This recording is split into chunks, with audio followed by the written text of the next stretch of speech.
Kia ora Rotorua and welcome to the Monday edition of City News. Ahead in tonight's bulletin, local MP Todd McClay sets the record straight. The first round of Kiwi sport funding has been completed. And in Monday night sport, the Bay of Plenty Steamers won their first warm-up encounter of the 2010 season. Those stories and more in detail tonight on City News. Bay of Plenty Regional Council announced it will convert gorse-covered hills behind the Rotorua Airport to pine forest in an effort to reduce the amount of nitrogen leaching into Lake Rotorua. Bay of Plenty Regional Council Sustainable Farming Advisor John Patterson said gorse was a well-known cause of nitrogen leaching into waterways. The project will also add the existing scientific knowledge about nitrogen from gorse. The project stands to cost $145,000. Rotorua MP Todd McClay has hit back suggestions that reform of the welfare system will marginalise people on benefits. Mr McClay said that he has also been accused of saying a number of things about those who receive benefits. He has never said that beneficiaries deserve a kick in the pants. That is not his view, and he would like to set the record straight. He says the reforms now before Parliament are designed to assist people back to work. A truck driver who repeatedly exceeded driving hours before falling asleep at the wheel and killing a German cyclist was a ticking time bomb, a court was told.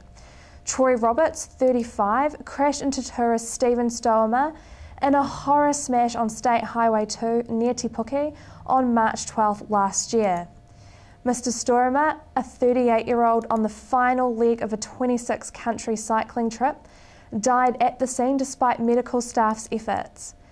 The judge refused an offer by Roberts to pay $400 in reparation, as it was likely to reopen wounds for Stoermer's family. He also disqualified Roberts from driving for 2 years.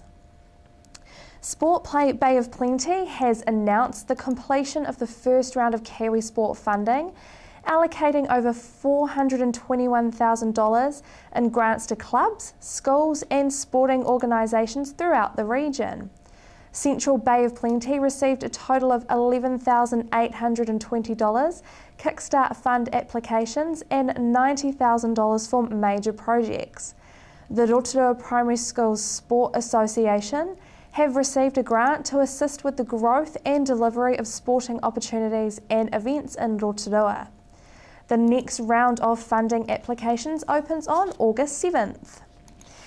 In Monday night sport, Bay of Plenty Steamers won their first warm-up encounter of the 2010 season when they defeated the Manawatu Turbos on Friday. The opening Steamers try came early in the encounter with Dan Wainga converting all 3 tries before half-time. Another 2 tries were scored in the second half for a 35-10 win. The Hawke's Bay Magpies are next on the list as the Bay of Plenty teams continue to prepare for the ITM Cup. Weather for Rotorua and surrounding areas tonight: fine and frosty with light winds, a low of -1. Tomorrow Tuesday, morning fog with fine weather, light winds, a high of 10 and a low of 3. And long range through to Wednesday, fine and frosty with light winds, a high of 13 and a low of 4. And marine forecast for Lake Rotorua tomorrow Tuesday, southeast winds 5 knots rising to 10 knots, cloud increasing from afternoon, mainly fine. As usual, Rotorua, if you missed any of tonight's bulletin or if you want to see what's happening across the weekend, log on to tvrotorua.co.nz. After the break, Steve finds out about Alzheimer's Appeal Week this week. He finds out more about a new network for local filmmakers. And Layla continues with our series on internet marketing. Tonight it's search engine optimization. Find out more after the break when City News continues.